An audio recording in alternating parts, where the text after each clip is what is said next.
Indian express वृत्तसमूहाचे Marathi दैनिक लोकसत्ता घरपोच मिळण्यासाठी संपर्क Balaji newspaper agency, bus stand, सेलूसह तालुक्यात अवैध दारू विक्रेत्यांची धरपकड करण्याची अचानक मोहीम सेलू पोलिसांनी हाती घेतली असून सेलूसह शिंदेटाकळी, देऊळगाव घाट, पाथरी रस्त्यावरील असलेल्या हॉटेल सातबारा परिसरात पोलिसांनी वेगवेगळ्या 4 ठिकाणी अवैध दारूची विक्री करणाऱ्या 6 जणांना ताब्यात घेत त्यांच्याकडून 33,260 रुपयाची अवैध दारू जप्त करण्यात आली आहे.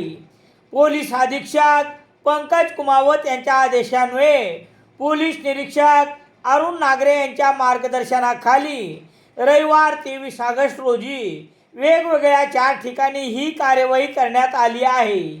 या धरपकडीच्या राबविण्यात आलेल्या मोहिमेत पोलीस निरीक्षक अरुण नागरे, पोलीस हवालदार ज्ञानेश्वर जानगर, पोलीस नायक सुरेश कदम यांनी दिलेल्या फिर्यादीवरून अविनाश भगवान ढोले राहणार हिस्सी, सकाराम भगवान उगले राहणार सिमुरगव्हाण यांना सेलू पाथरी रस्त्यावर 712 हॉटेल परिसरात ताब्यात घेत त्यांच्याकडून 16,450 रुपयाचा मुद्देमाल जप्त करण्यात आला.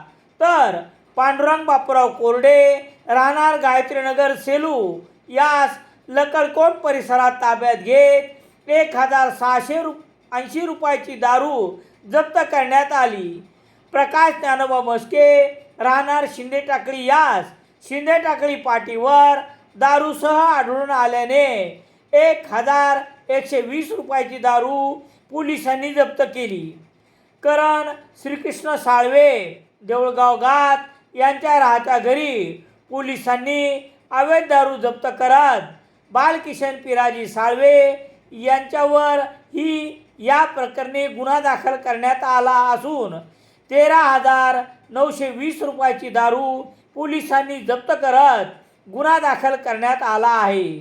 पोलिसांनी केलेल्या या कार्यवाहीचा पुढील तपास सहाय्यक पोलीस निरीक्षक वशिष्ठ भिसे, पोलीस हवालदार सुरेश पुलाते, पोलीस हवालदार नितीन राठोड हे करत आहेत.